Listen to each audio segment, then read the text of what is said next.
either it can be a structured data, it can be unstructured data, or it can be semi-structured data. So you are going to analyze the data. So what kind of analysis we'll do in big data? Suppose I'll give you one example here.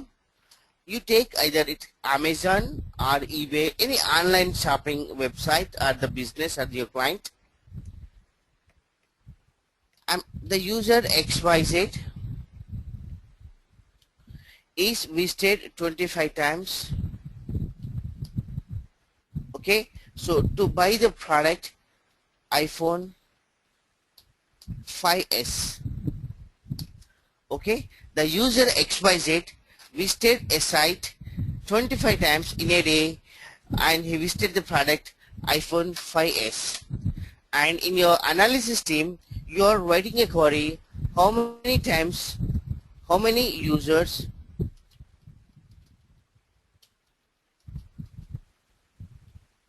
visit the product iPhone 5s.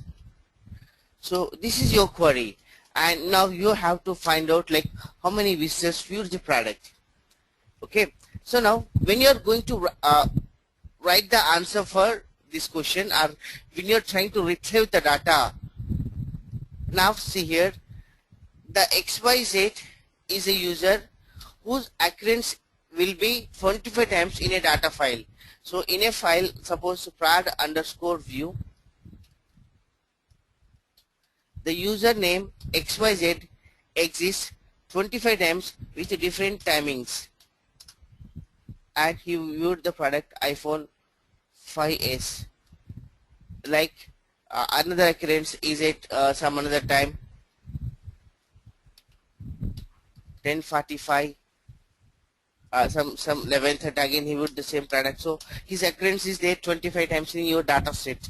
Now, so whenever you count the number of users who use the product iPhone 5s, so if you write the XYZ is at 25, if you count XYZ as a 25, so the data how you are analyzing is wrong, right? Even though the user XYZ visited the product iPhone 5s 25 times, you have to count him as a single user, but not the XYZ as a 25 users, right? So this is the best way how you are going to analyze the data, right? Even though the XYZ is exists with the multiple timings, so multiple values where the date and time value is multiple times.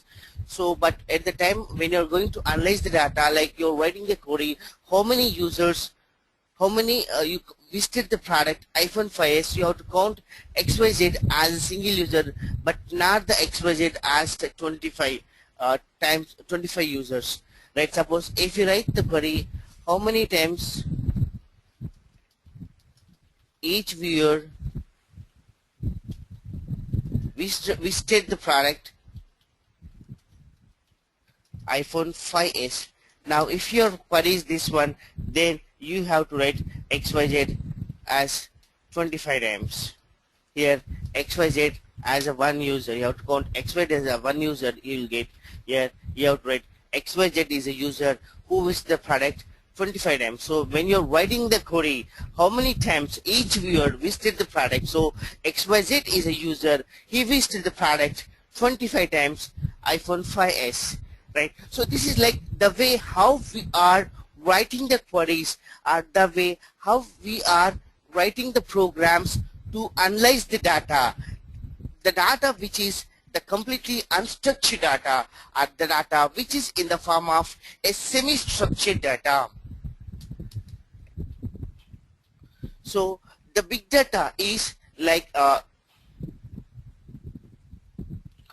the big data is which is in the form of petabytes and exabytes of data. So there are millions and billions of people are involved, and you have billions and trillions of records are exist. The data is often a distributed data.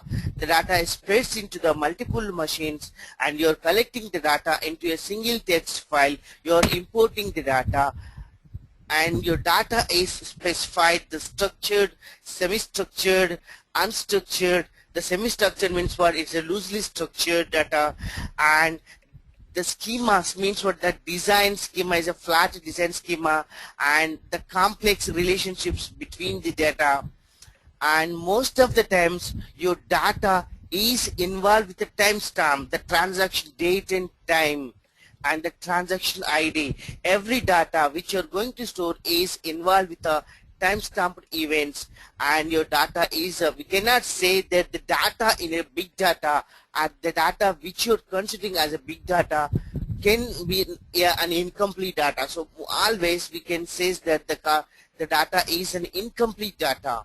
So always the big data is incomplete data, inconsistent data. So there inconsistent means what, the same user with the multiple times can be exist in the file with the same values, or the multiple values can be exist. So it's an incomplete, inconsistent, inaccurate data. Big data is, right? This is the data, how the way how we are having the data, and we have given a framework, the Hadoop in the programming environment, where you are going to target the big data. And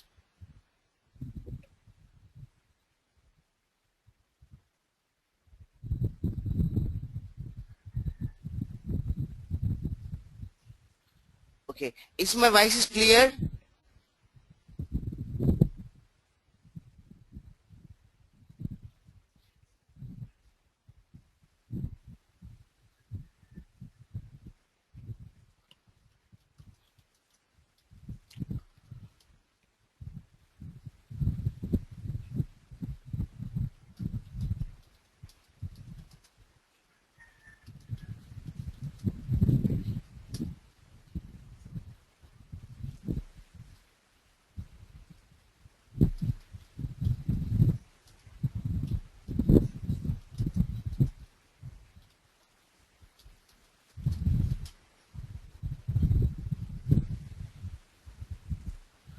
Okay, so now this is the way how data is represented in Hadoop, in big data. Now in the Hadoop, so we have Hadoop ecosystem components. In the components, we have given Hive, Pig, MapReduce program, or you can write a Python program, C++ programs in the Hadoop to analyze the data, to write the programs by targeting this kind of loosely structured or semi-structured, or you can say unstructured data. So here what I'm saying is big data analytics is a process of applying advanced analytics and visualization techniques to the large data sets. The large data sets is what?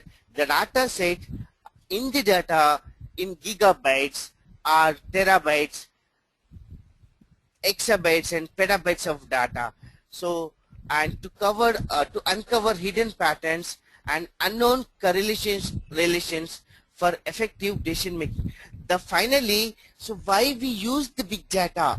Why we have big data analytics? To answer this question, simple in a sentence, you can say that big data analytics provides you the best way to take the decision, right? It can be very much helpful in telecom, either retail or healthcare or manufacturing sector. So it can be a public sector or it can be a financial services. You are going to take the best decision using this big data. So what is an unstructured data? So generally, so the most of the times the big data contains the unstructured data. So this unstructured data we can say as the videos, audios, text messages, blogs, weather patterns, location coordinates, and the data from their Facebook, Twitter, like the social media, the web logs, this data generated by the different sensors. Suppose I'll give you one example. All you people are having the iPhone mobiles or the Lumia mobiles. So whenever something is happened, so you will get a message. You want to send the report to the manufacturing.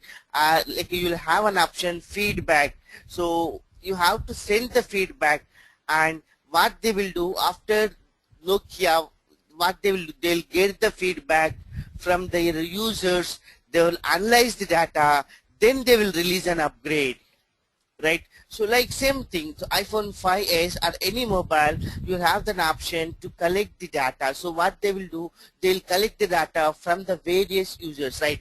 Now the data they have collected, now they have to analyze the data. When you're going to going for a next release, or when they are giving a next update, before releasing the update, so they have to identify various issues by analyzing the data which is collected from the feedbacks sent from the users who are using the devices, right? So this is the data, how much it will generate. Now you are going to work with the data. See how much the data is generating in a minute. In a minute, see now here 6,000 videos on YouTube are going to be uploaded in a minute, right? 200 million plus emails are sending, 2 millions plus Google search queries, and see 400,000 of minutes of Skype calling, right? 3,500 plus trading in the market, share market or the stock market, right? So 40 lakhs of tweets in the Twitter, and so 30 lakhs of dollars are spent on online shopping, right? So Facebook updates. So this is how much data you are going to generate in a minute. So this much of data you are having.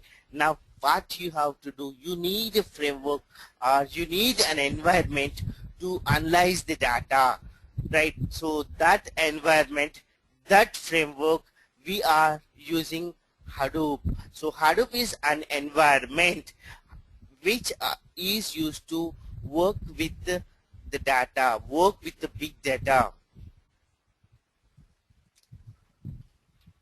So how your data is going to generate? So what are the data sources for the big data? See here, we have the different data sources. Suppose this is our big data Hadoop components.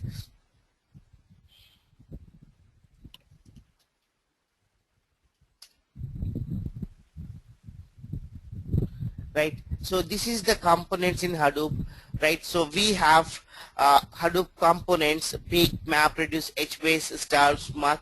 I'll touch this point after some time. So what are the Hadoop ecosystem components? So this is like how our Hadoop environment.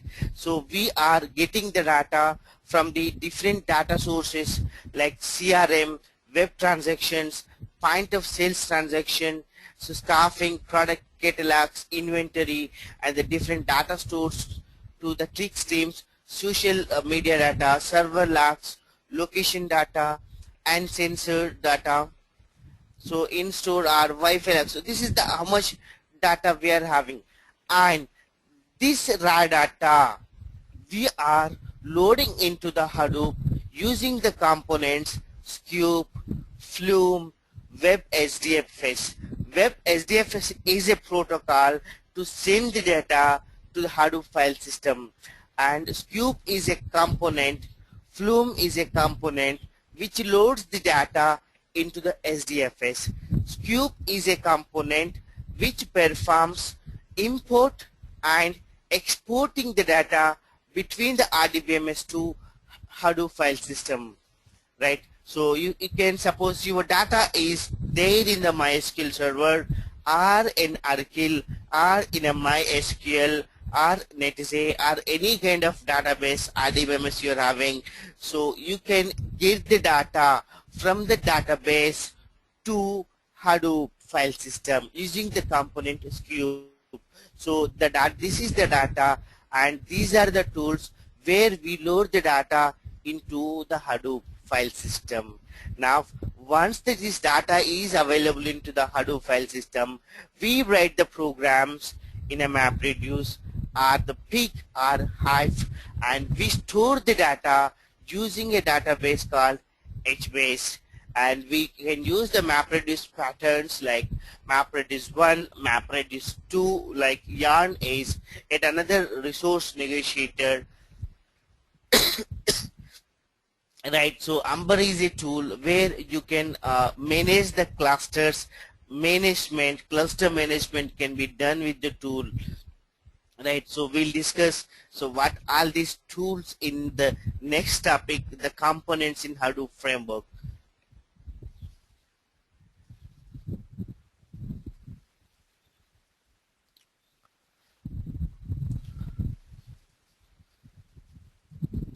So now see, this is the way how your data we are getting in Hadoop.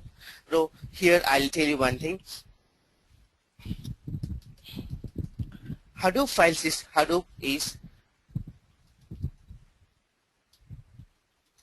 a file system called SDFS. SDFS is Hadoop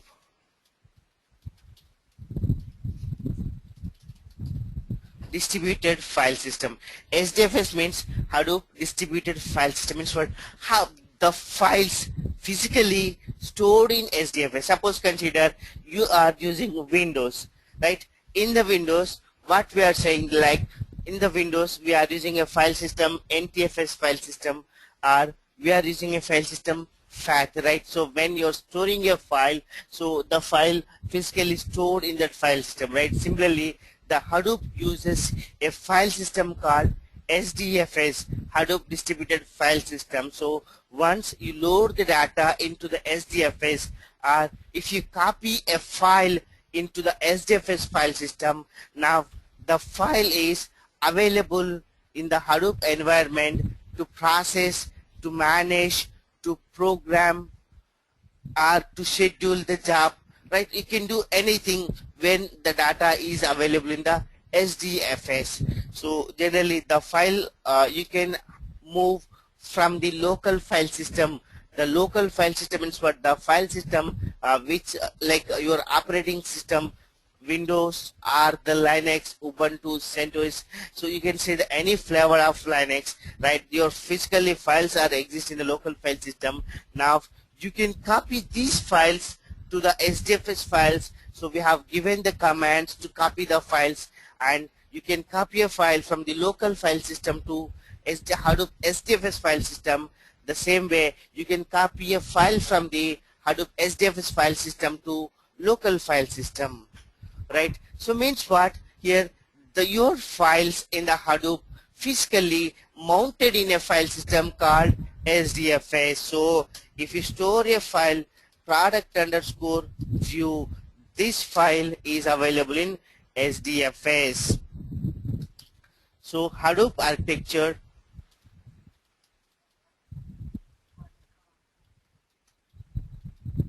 contains a three kind of environment. In the main node is a name node you have, and we have data nodes. Suppose if it is a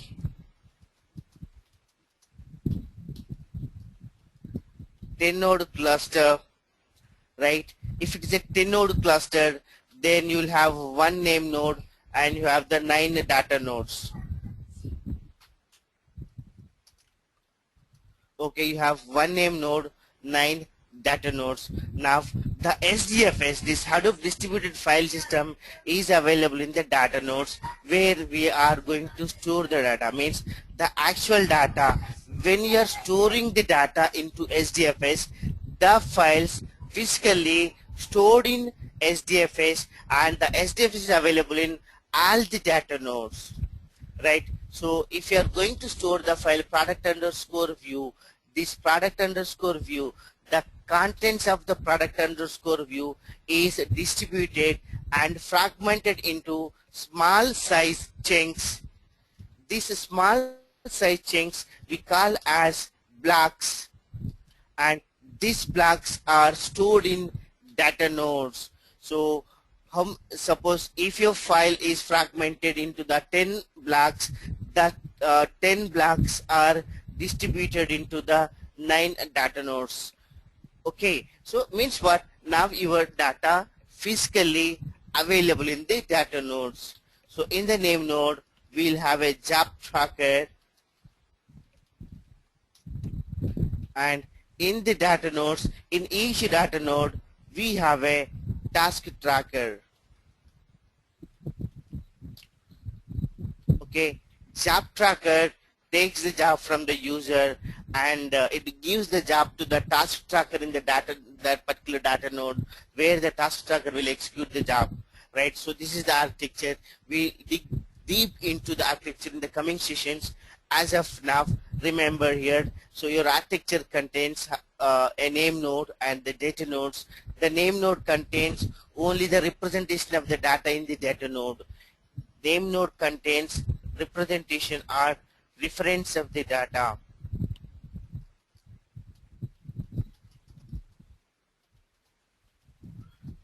In data node. So what is the reference? Suppose in a directory XYZ, so there is a in a directory temp directory, and there is another subdirectory temp1. In the temp1 subdirectory there is a file test, right? Now the test content is available in the data node, and the reference like temp and then temp 12341 and test. Only this kind of reference is maintained in a data node. So this temp is available in data node 1, right? So name node contains only the reference. So which data node contains which files, so that will be maintained in name node. So here the data node 1 contains a directory temp. The temp directory contains a subdirectory temp1. In the temp1 there is a file exists. The file name is test. Only the names are exist. There is no data. The data of the test cannot be exist in the name node. The name node will contain only the name of the files. It contains only the file system tree kind of structure. The directory name, subdirectory name, and the file name. Only this information is specified in the name node, and your actual data resides in the data nodes, right? So the SDFS is available in data nodes.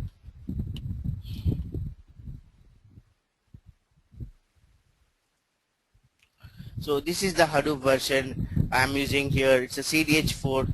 You can check the Hadoop version by writing the command Hadoop space version. It will display the version of the Hadoop in the machine. So here I'm using the Hadoop 2.0.0, and I'm using the Hadoop from the Cloudera.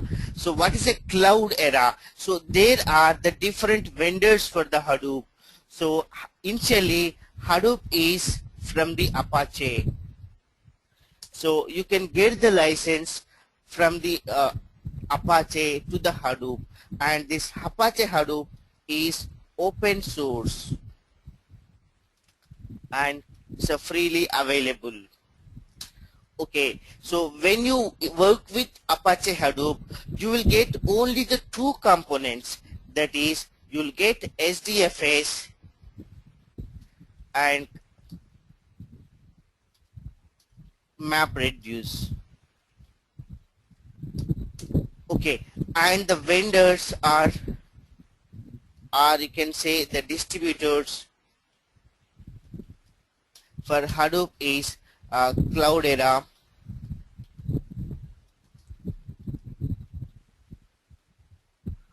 Huttonworks, MapR, Intel. So these are the vendors, are the distributors for Hadoop. So you can use the Hadoop from the Cloudera. The Cloudera is giving the versions, Cloudera Enterprise Manager, and the Cloudera managers like CDH3, CDH4, CDH5 versions, where you can start working with the Hadoop. Similarly, Huttonworks is providing SDP like it's a Huttonworks data platform. The recent one is SDP 2.1 to work with Hadoop. MapR is providing the versions like M3, M5, M7 versions. And the Cloudera is giving CDH4 and the recent there you have CDH5 versions are there. Okay, the Cloudera is providing the Hadoop in the form of CDH. Hortonworks is providing Hadoop in the form of SDP. You'll get the map or Hadoops from M3, M5, M7. Like, so every vendor give its own name. So there are the differences there because it's open source and because of the client standard, and you can change the code and you can add or you can remove the features because Hadoop is open source and freely available. So here in my machine I'm using the Hadoop from the Cloudera, and I'm using the environment C2 H4 point something I'm using here 4.0, and the Hadoop is 2.0. So these are the distributors. So yeah, the difference is there. So if you use the Cloudera or the Hortonworks or the MapR, so what they will do, so they will give all the Hadoop components, pre-configured components they will give. And means what, if you want to work with Hadoop, we need Hive, Peak, Scoop1, Scoop2, Ambari, different components are there, right? If you are using the Hadoop from the Apache, you have to configure every component. Like you can have to install Hive, then you have to install Peak, you have to install Scoop, you have to go for Zookeeper. So whatever the components you require, you have to configure every component. But if you are using the Cloudera, so the Cloudera is giving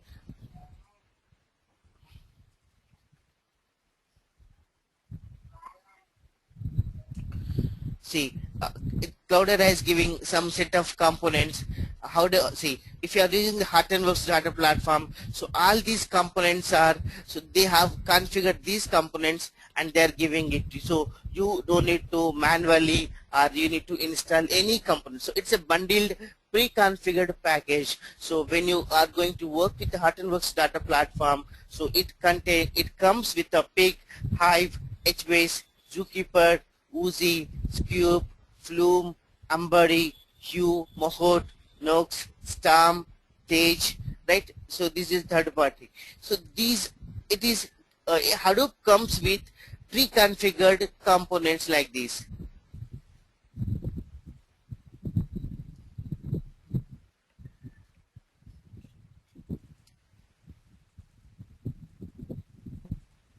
Suppose if you are using the Cloudera, you are getting Flume, Hadoop, HBase, HCatalog, Hive, Hue, Impala, MapReduce, Oozie, Peak. So these components are really pre-configured and they are giving it. So you can start directly working with the Hadoop. So, but you need to pay for the support. They are the vendors or the distributors, so for any issue, so you have to pay for the support, right? If you are using the Hadoop from the Apache, but it's open source, it's freely available. And if you are going for either Cloudera or the Hortonworks or Map or Intel, so you have to get the licenses from the Cloudera or Hortonworks or Mapper respectively. So these are the available Hadoops in the market. So my entire training content is based on Cloudera.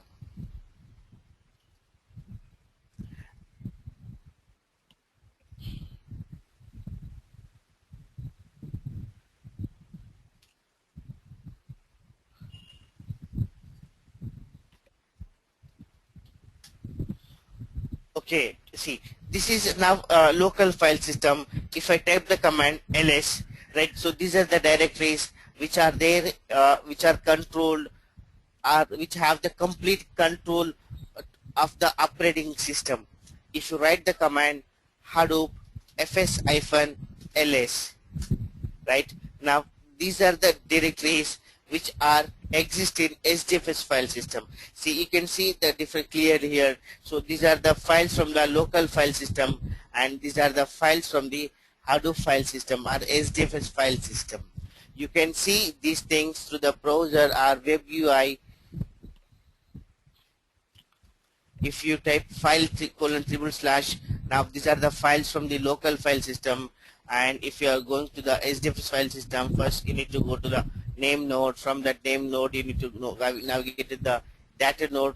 Now see, these are the directories which exist in SDFS file system. Okay, like this. Suppose if you want to create a directory in SDFS, as you can see, these are the directories. If you want to create another directory in SDFS, you can write Hadoop fs hyphen mkdir temp1234. See now temp1234 is there. I'm refreshing. Now a directory is created, that is temp1235. So this is how we create the directory. Suppose if you want to copy a file from the local file system to SDFS file system, as you can, I'm going to the local directory, my documents,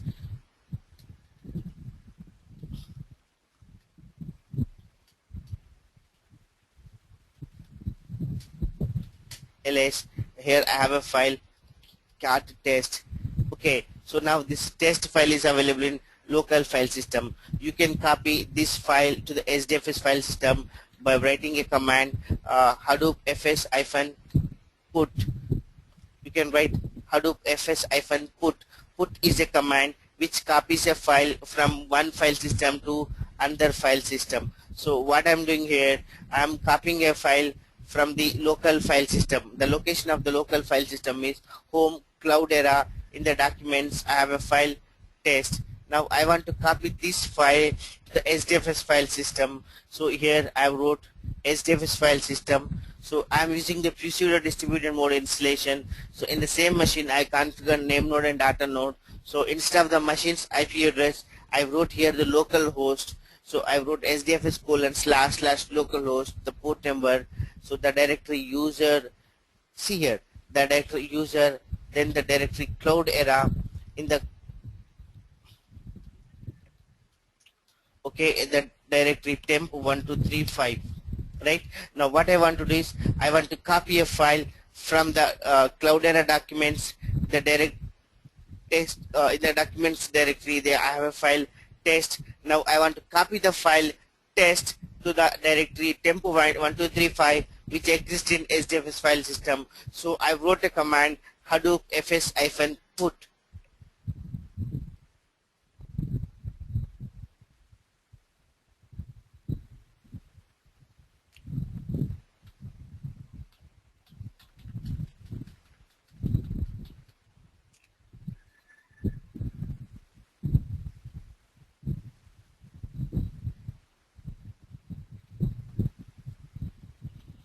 temp1235.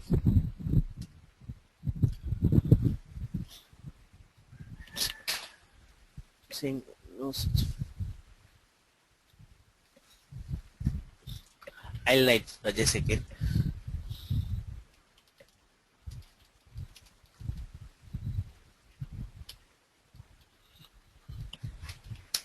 I'm writing hadoop fs hyphen put. Okay, now specify the local file system.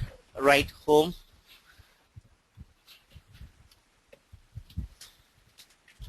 in the home I have a file the directory Cloudera. Okay, in the Cloudera it's a documents.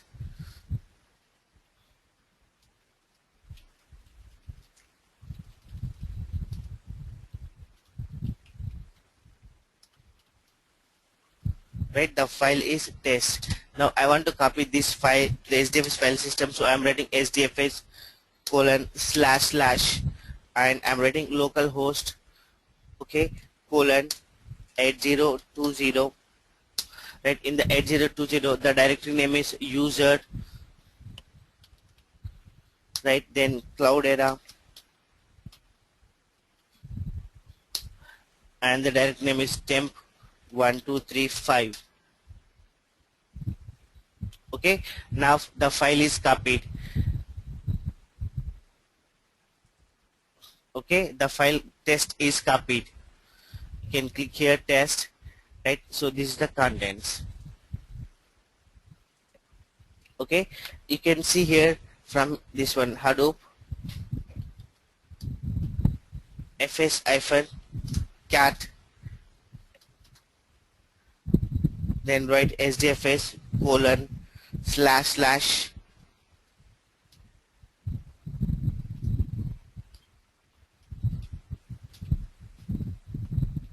localhost colon 8020,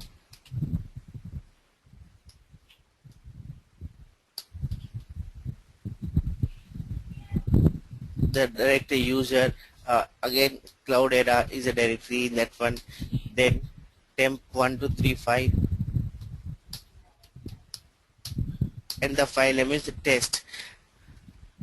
And Hadoop fs-cat, cat is a command to display the contents of a file, right? Generally we use cat in Linux. In the Hadoop, the command is Hadoop fs-cat, and I wrote the location of the file in SDFS, and the file name is test. Okay, right? So these are the contents in the file test, right? So this is you can navigate or you can see the content from the web UI, or you can work with the terminal. Okay, so this is how we load the data from a local file system to SDFS file system.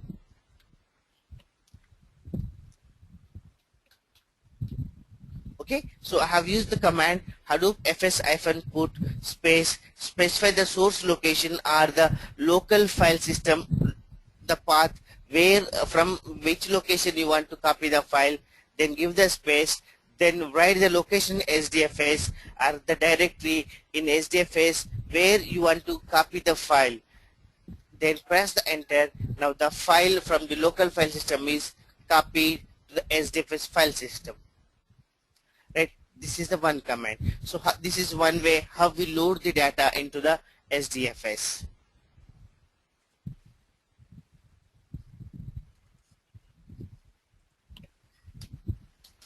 So apart from that one, so we have different ways to load the data, right? You can use the Flume, or you can use Scoop, or you can use Avro, right, to load the data.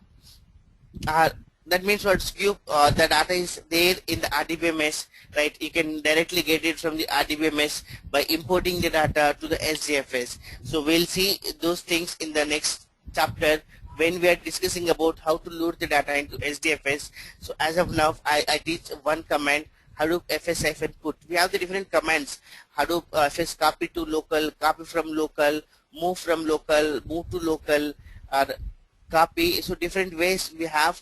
Not only the put is there, we have a copy command is there, move is there. So we'll see these things when we are discussing about the topic Hadoop commands.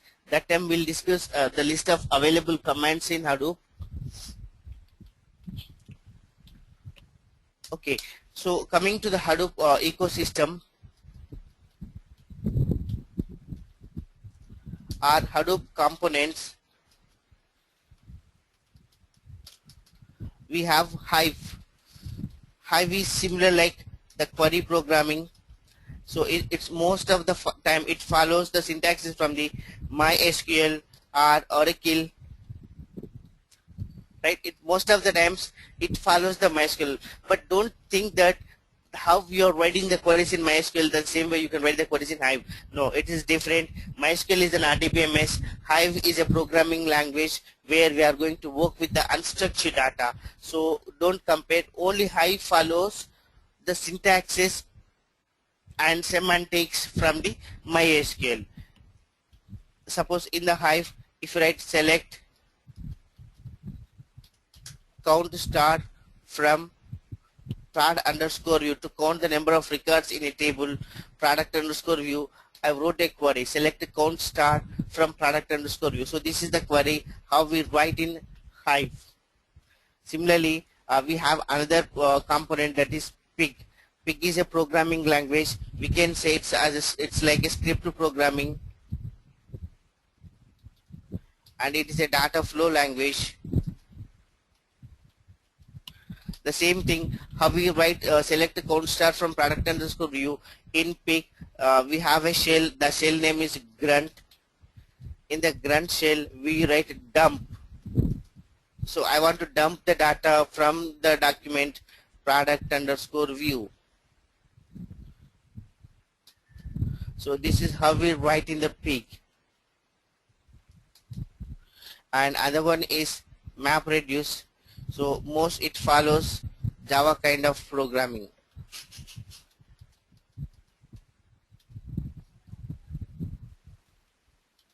where we have to the mapper class, a reducer class, a driver class to write the map reduce program, right? So these are the programming languages which comes in Hadoop. So you can write the program either in Hive or in Peak or MapReduce. So there is no particular thing that you can only able to write this program MapReduce. No, the same thing you can write in a Hive, you can write in a Peak, or you can write in a MapReduce. Right? Suppose if you're writing the MapReduce, suppose this single line in a Peak statement becomes up to 100 lines in the MapReduce program. So you can choose based on your requirements. You can run a job either in Hive or Peak or MapReduce. Okay. So apart from that one, we have a component, the Scoop, which performs data import and exports, and Zookeeper is for data coordination, and Chukwa is log file management.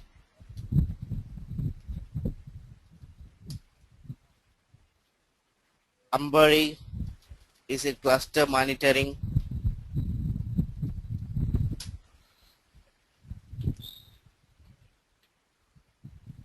Okay, so like these are the components generally which are part of Hadoop ecosystems, right? So we have the different tools are there.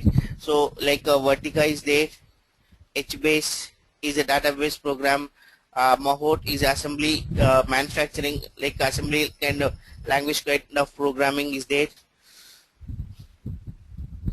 right? So these are the components in Hadoop ecosystems.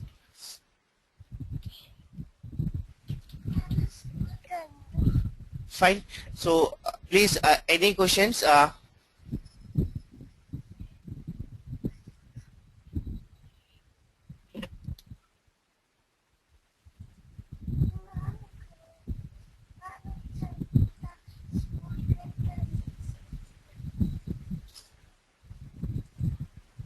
Okay, so this is what we discussed in today's session.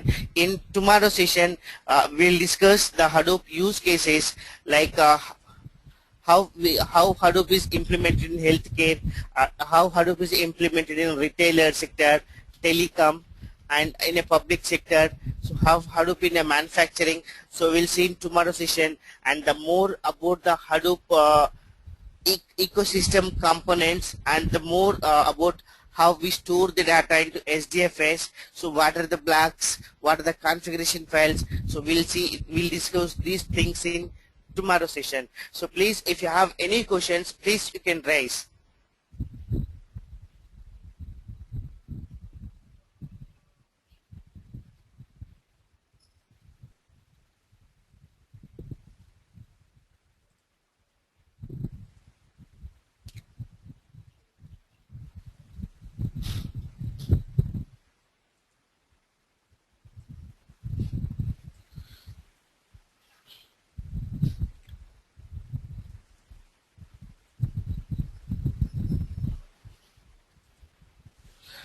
So if you have any questions, please raise your hand so that I'll unmute so that you can talk to me.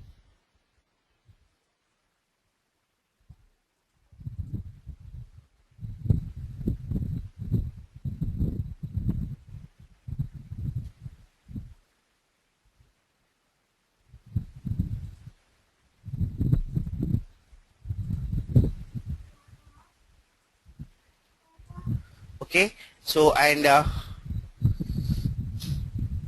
Just give me. So this is our training content.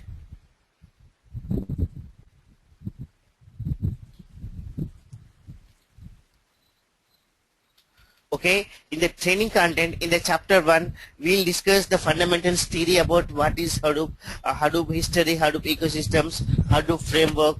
Uh, okay, and in the chapter 2, it's a SDFS, so where we are going to discuss about the Hadoop distributed file system. So Hadoop daemons, the daemons means what Hadoop processes, and Hadoop architecture, and SDFS and web UI, how to load the data into the SDFS, and how we access the Hadoop SDFS files through the Java. So file system API. So using Java, we can read a file from the SDFS. We can write the data to a file on the SDFS. So that how we'll do those things we'll discuss in file system API. And we have how to perform the serialization in Hadoop. So these things we have in chapter 2. So in the chapter 3, I took a little bit administration, how to administer the Hadoop, how to monitor the cluster, how to specify the clusters. So what are the different ways of Hadoop installation, and how to install the Hadoop in a multi-node cluster. So once you install the Hadoop, so what are the post configuration steps, right? So what name node and data node directory structure, the commands, Hadoop commands, which is fs and fsck, the diskcp, archive, and administrative utilities like DFS admin, balancer, the job tracker, task tracker, name node. So these are administration commands. And how to monitor the Hadoop cluster. See, the Hadoop cluster monitoring, so in real time you can monitor the Hadoop cluster using the third-party tools like Ganglia is one component, or you can use Ambari is there. If you are using Cloudera, then Cloudera is giving Cloudera manager. So using these components, you can monitor the Hadoop cluster. So we will see how to monitor the Hadoop cluster. So what are the different options we have? We'll see those things in the Hadoop cluster monitoring. In the chapter 4, we are going to discuss about the complete Scoop 1 and the Scoop differences between Scoop 1 and Scoop 2, how to import and export the data between the RDBMS to SDFS. These things we'll see in the chapter 4. In the chapter 5, we have Hive is there. So where we are going to discuss the complete Hive, right? Hive concepts, Hive installations, so Hive grades, tables, partitions, buckets, right? All those things, Hive compression security, how to write the word count program in Hive. So we'll see this in the chapter 5. In the chapter 6, we have pick. Okay, in the chapter 7, we are going to discuss about the MapReduce. So here we have how to run and schedule the MapReduce jobs. So what are the input and output formats, what input and output splits, right? How to write a MapReduce program. So these things we'll see in the chapter 7. So I'll give you the MapReduce programs, and I'll teach you the way step by step writing a MapReduce program in chapter 7. In the chapter 8, the new Hadoop architecture, that is the YARN or the MapReduce version 2, we are going to discuss in the chapter 8. So I'll teach you how to write a new MapReduce program, the differences between the old MapReduce and new MapReduce, and what is the difference between the old Hadoop and the new YARN. So what is the YARN architecture, configurations, post-installation YARN configurations, right? The YARN commands. So we'll see in the chapter 8.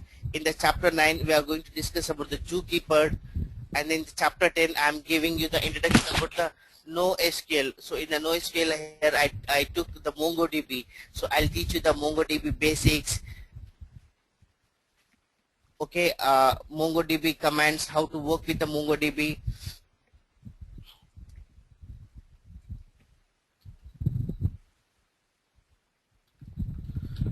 Right, you'll get the MongoDB, how to create the databases, how to create the documents, so how to add the data, retrieving the data, right? How to update the delete and data in MongoDB, data types, arrays, regular expressions. So we discussed the chapter 10 MongoDB, chapter 10, then in the HBase, Uzi, and working with Impala in the chapter 11.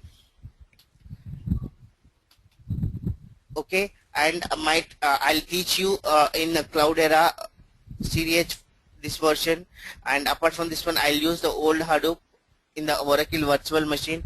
So we have the two environments available. So I'll teach you Hadoop in the old MapReduce, and I'll teach you Hadoop in the new MapReduce. Both the environments are available. So we work in the both environments. And the most of the time that training is practical based. So every program I'll show you by executing in my machine. So whatever the topic we are discussing, every command, every program, I'll show you by writing and executing along with the output I'll show in the machine. So most of the times less theory, more programming in our training. And you will be, I'll give you the notes and manuals, materials, documentations of every topic. Once we complete the discussion, so you'll get the notes for that particular topic, and I'll give the sample data sets to practice. Fine. So any questions?